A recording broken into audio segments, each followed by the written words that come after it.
Of all of the structures ever built by human hands, which one would you guess was the most expensive to construct? Spanning across all of human existence, if you account for inflation, a number of reasonable guesses do come up. Is it the Great Pyramids? The World Trade Center? The Burj Khalifa, perhaps? The Great Wall of China? The Empire State Building? Well, while most of these structures you might guess stand thousands of feet into the sky, the costliest human artifact resides much higher, about 248 miles higher. The International Space Station is the world's most expensive structure constructed in history. Humanity's most pricey object came into existence at the cost of about $160 billion.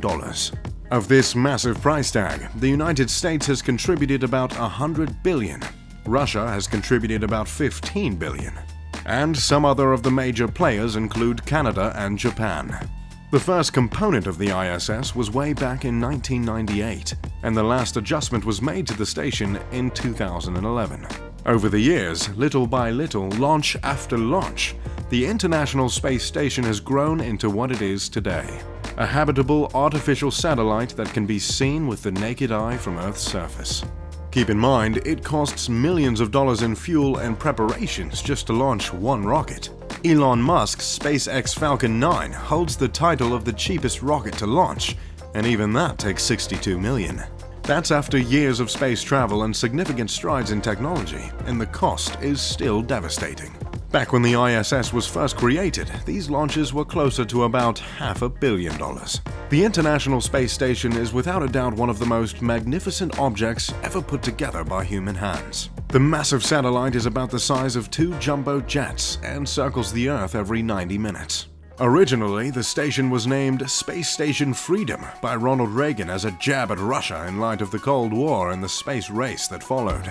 Following the collapse of the Soviet Union, the space station lost the word freedom and gained the word international in its title. The ISS houses 6 crew members that typically live within its tubular corridors for about 6 months at a time, and a few have been there for longer than a year. The purpose of the space station is to serve as a microgravity research laboratory in which fields such as biology, physics, human biology, astronomy, meteorology, and other sciences are studied. The ISS is just the 9th space station to be inhabited by humans. Shout out to my Russian dog Laika, gone but never forgotten. For comparison of the $160 billion price tag, the twin Mars exploration rovers cost taxpayers $800 million, and $55 billion to $100 billion for a Mars semi-direct campaign leading to human missions to Mars. This campaign is still very much in the works and is the only single space travel-related venture that comes close to the price of the ISS. Ronald Reagan's first proposed cost of the space station Freedom was a humble $8 billion, but in American fashion, that estimate has been put to rest. If you want to get a better understanding of just how much money it takes to maintain the ISS, just look at the cost of a bottle of water. Due to the finite amount of storage above the ISS, just one bottle of water costs about $10,000. This outrageous cost stems from how expensive it is to provide the International Space Station with essential supplies. Each supply run to the ISS costs several million dollars, with the launch itself costing up to $500 million. As such, cargo space is at a premium, and every item needs to be costed to ensure value for money, looking at each item's weight, volume, and necessity. Living in such a remote and inhospitable location, even water is something of a commodity, and a costly one at that. A result of this insane cost of water is that the ISS has the most advanced water filtration system in existence. The filtration is so advanced that less than 10% of water is unable to be reused, leaving about 90% ready and able to be recycled back into the supply of water.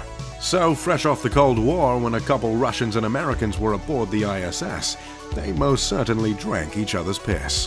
What can I say? Space always tends to find a way to bring people together. The water reclamation system harvests moisture from all possible sources aboard the ISS, and I mean all of the possible sources, from condensation and humidity, through shower and oral hygiene water, to perspiration and, yes, even the urine. But the line isn't just drawn at human urine. Even the laboratory rats contribute their urine as well. Oh, another fun fact, there are rats in space. This $160 billion cost has spanned over 30 years. Because of the extreme conditions, namely heat, the ISS was never meant to last that long. The estimated termination of the ISS has been pushed back over and over again, and we are long past the first estimated year of termination. As it stands right now, NASA expects the International Space Station to last until 2024. In those 6 years, you can expect tens of billions more in spending to maintain the satellite. This funneling of money to keep the ISS functioning has led to plenty of controversy.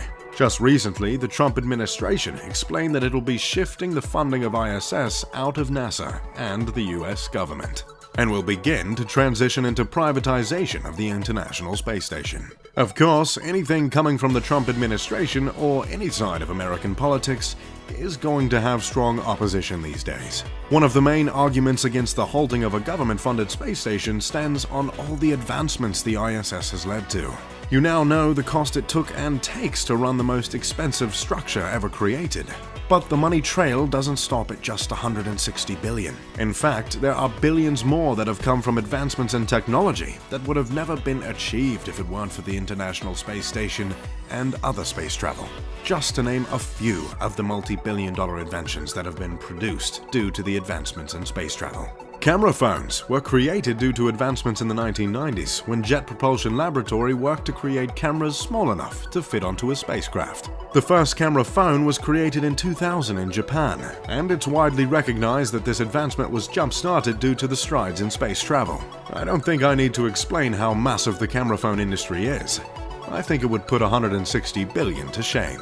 And while that number is steadily rising, the camera industry since smartphones has plummeted. Since 2010, the General Times smartphones became a ubiquitous item. The worldwide shipment of camera phones has dropped over 500%. Another technology in place today because of space travel is scratch-resistant lenses. Turns out no one really had an answer for glasses getting scratched up until we had to figure out something for the windshields of spacecraft puncturing the Earth's atmosphere. The Lewis Research Center patent on scratch-resistant lenses was made for just that. And nowadays, you can pay a few extra bucks at any glasses store to get that space technology built into your specs. Another technology that developed directly from space travel is one that isn't as concerned with making money as it is saving lives, even though the industry has made plenty of cash over the years. The CAT scan was created thanks to the previously mentioned Jet Propulsion Laboratory's work on creating perfect digital image technology for the space program. On the ISS specifically, red LED lights have been used to grow plants in hopes of fueling space travelers in deep space. Back on Earth, red LED is used in a medical device called Warp 10. Warp 10 helps to treat chronic pain by emitting energy near infrared. This technology is well over my head, but thanks to the International Space Station, way over our heads. This device has helped millions cope with chronic pain. Nike Air trainer shoes wouldn't exist if it weren't for space travel. In fact, a former NASA engineer first pitched the idea. The shoe design and material is designed from astronaut suit technology. This particular line of shoes has made the most successful shoe brand millions. Foil blankets evolved from lightweight insulators developed by NASA. You might have seen one of these blankets while watching Bear Grylls conquer some extreme weather, or seen one in a retail camping store. The blankets have become a necessity in the camping industry and are now lined with the top-of-the-line sleeping bags and tents. Memory foam is another massive industry started by NASA. The material was simply developed to keep our space travel more comfortable. Apparently, the trips are quite long. Memory foam is used by popular brands like Tempur-Pedic and has become a multi-billion-dollar industry. The developments that stem from space travel go on and on.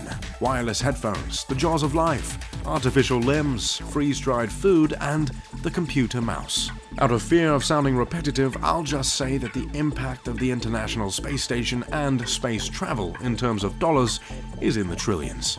If you're wondering what will happen to the ISS if funding is cut, and maintenance of the structure ceases, and propellant of the orbiting chunk of metal in memory foam stops being pumped in, well, the plan is to just let the whole thing fall into the ocean. At least, whatever doesn't get burned up on its way back to Earth. Seems poetic that such a marvel of technology and human innovation would end in such a stark and dramatic death. The space station is not fully in outer space, it's in Earth's upper atmosphere. So it needs to be reboosted every so often to keep it from free falling thanks to Earth's gravity.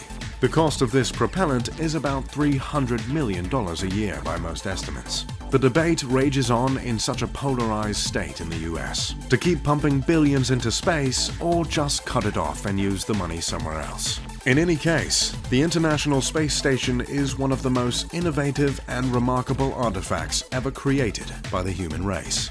What are your thoughts on the ISS? Is it all worth it? Or should we just let the satellites sink? Let me know in the comment section below.